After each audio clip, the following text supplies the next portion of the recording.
Alright, so some big gaming news today. ESO, Elder Scrolls Online, released their non-disclosure agreement. So that means for everybody we can start actually talking about the game, the betas that we've been into, what we like, what we don't like, what we've seen, and what we want to see. And so my husband has gotten in several betas. I actually got into my first the other day. So much fun. I really like this game and I kind of want to cover some of this game because there's just not enough time to cover the entire game. It's huge. And I have no way of explaining just the vastness of this game. I have some notes up here, so you'll see me look up there from time to time so I can try and cover as much as possible. Let's see.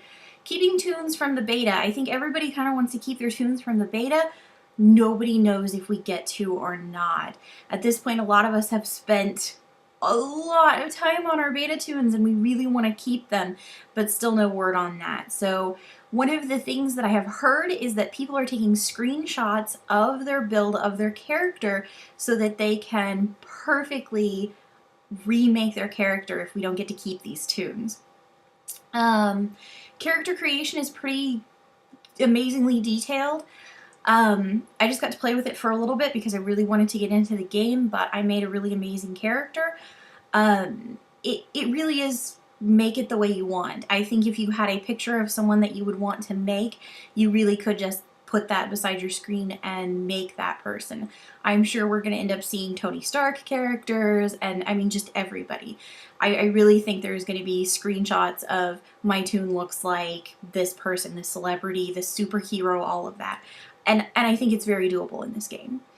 I mean, how wide apart the eyes are, how heavy set, how muscular, everything's there. And I mean, how up or down the nose goes. I mean, it's pretty impressive, and I enjoy that very much. I do Sims, so I really like that part of it. Adventuring. So I really liked adventuring. It is a beautiful game. It's not World of Warcraft, and it's not Guild Wars. And it is Elder Scrolls, but it's different. A lot of people are complaining that it is not the game that they grew up with, but it's an MMO, it's not gonna be.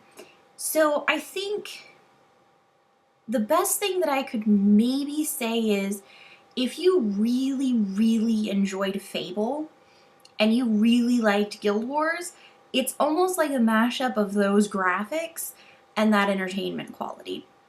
I wasn't necessarily a fan of Guild Wars, it just wasn't very involving for me, but it seems like the storylines in this game are just so, I mean, they get you involved, they kind of pull at your heartstrings or really kind of enact that honor in you. This is not WoW. One of the biggest issues I have with World of Warcraft is you farm everything. I mean, every quest is kill 5 of these, gather 10 of those, go get 4 of these. That's not ESO. ESO, you are going to a village and they have something wrong. And you get to decide, am I going to save this village or not? And you can just walk by. You don't have to do anything about it. Or you can go in there and decide what you're going to do. And a lot of the times at the end of these mini missions or campaigns, you'll find that you actually have the choice of how this is going to turn out. I don't want to spoil too much here, but there was one that we did where at the end we had the choice of whether someone was going to get killed for what they did or if they were going to live. And, you know, this happened more than once actually. You know, when it's somebody that's torturing people, yeah, kill them. When it's someone's relative, how can you sentence them to death? So it really kind of makes you think, and that's how it pulls you into this game. I really enjoyed that. I thought that that was something that they have done really, really well. The graphics are beautiful. You will take time in this game where you just stop and look around. It is a painting. You are adventuring through beautiful lands. And I did Aldemary Dominion, so of course it's gorgeous, but they did really good job. There were several times that I just stopped and went, this is really beautiful. And besides just the, you're going through and you're conquering in the game, it really is breathtaking some of the times that you just have to stop and enjoy yourself. So kudos to them on spending so much time with the aesthetics. Paid subscription. This is probably one of the most dynamic topics that are out there. This has been handled a lot of different ways for different games. And the reason that they would like to have a paid subscription is so that they can keep coming out with more and more game quality. The only problem is we're still in beta, and so I don't see that really being viable yet. And I mean, if they get everything cranked out by the time it's supposed to be, absolutely. I can see paying this much for this game. I really think that it is a worthwhile game. I think that it is entirely a game that you're going to want to spend hours playing, and you're going to pick this game month after month over buying a new game every month. And so I think they can get away with it, really. But they have to fix some things. Let's see. PvP. When you go to the main PvP area, it is huge. You will spend 5 minutes traveling from one place to another just trying to get to a battle. This becomes very difficult when you travel 5 minutes to get to a battle and die immediately and have to start over again.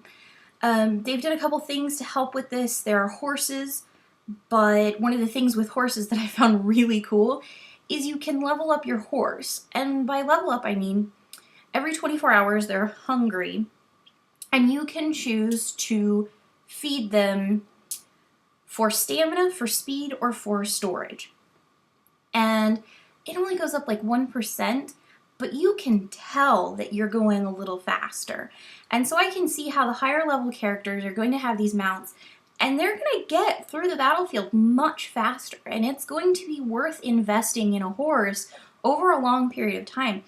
And keep in mind, feeding your horse is not cheap, so it's going to have to be, well, do I want this next shield, or do I want to feed my horse and get there a little faster? So that's another dynamic that, previously we haven't seen in a lot of games.